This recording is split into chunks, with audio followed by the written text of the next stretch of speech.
As you can see, we have our Conrads jerseys on. But to represent 61, let's show the back.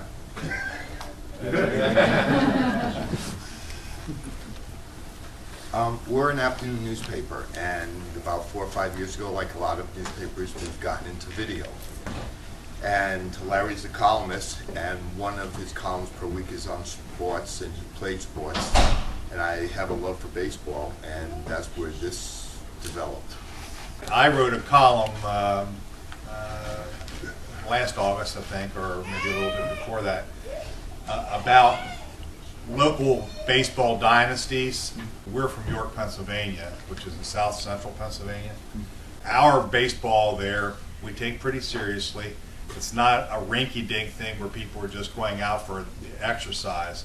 You'll see Bruce Suter's picture there on the wall. Bruce Suter played in the league that I played in.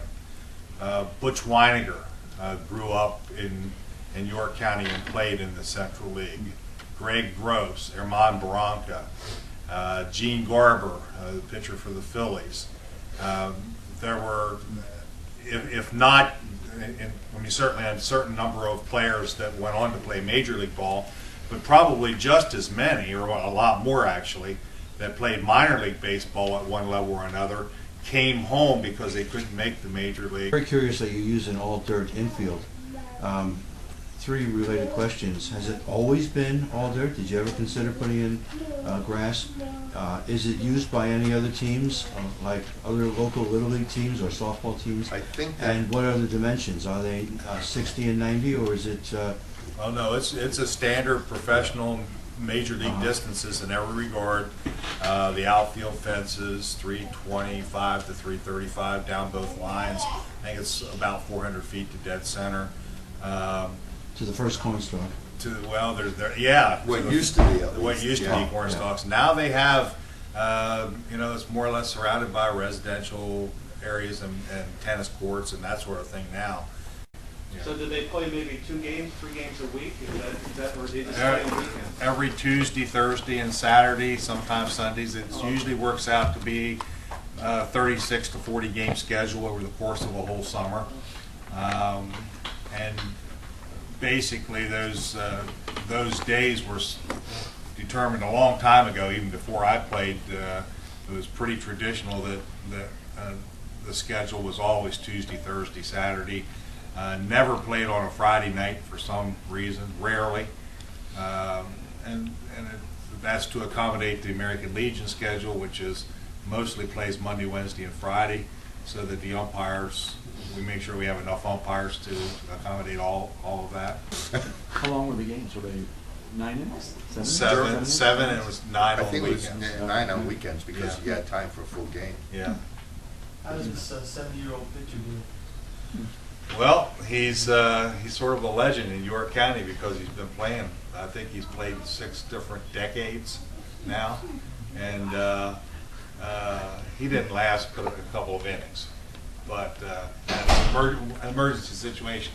The pitcher that particular day was late getting there, and he said, "Well, I'll start, and when he gets here, he can just step in or whatever." It's one of those deals. He doesn't play much anymore. He's had a couple of heart attacks in the last 10 years, but you just can't keep him out of a uniform and off the field. So all grass infields. There are still a handful that, like Conrads, that stayed all dirt infields. Most of them had dugouts, but 20 years ago that wouldn't have been the case. So it's changed a great deal in the last 20 years or so, but it's. In some cases, they don't really look a whole lot different than they did 50 or 60 years ago. Yeah. So when does the season begin, and how many games? When does it begin and end? How many games do you play? Well, it usually goes from Memorial Day, actually beginning of May. The first Saturday in May for many years now. I think it might be the second Saturday to try and accommodate college kids coming home so they can play. So it's about the second week in May where the actual game schedule starts. It was a pretty remarkable program because you have to picture in your mind Conrads. There really isn't a place called Conrads.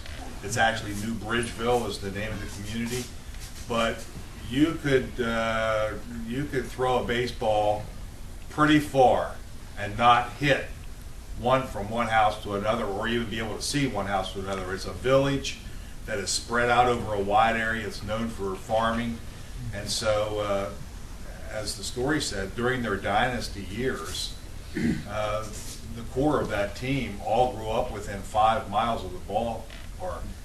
Very unusual, even back in those days, for the whole team to be so closely situated to the field. Randy took that and went from there, and you know, I give him all the credit for the film because I really didn't have very much to do with that, but it's a remarkable story.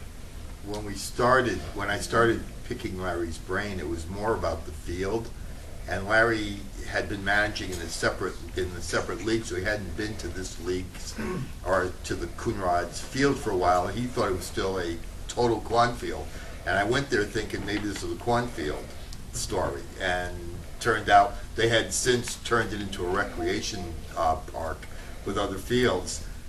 But then I kept hearing about the dynasty. 13 or 14 championships in a row.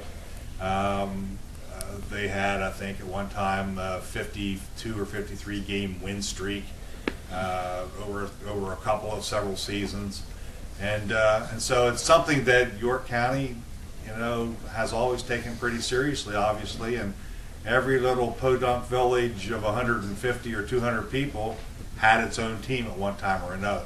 I didn't realize how far back it went until I started doing some research, and as it turned out, Conrads won a championship in the Susquehanna League in 1933. They didn't even know that.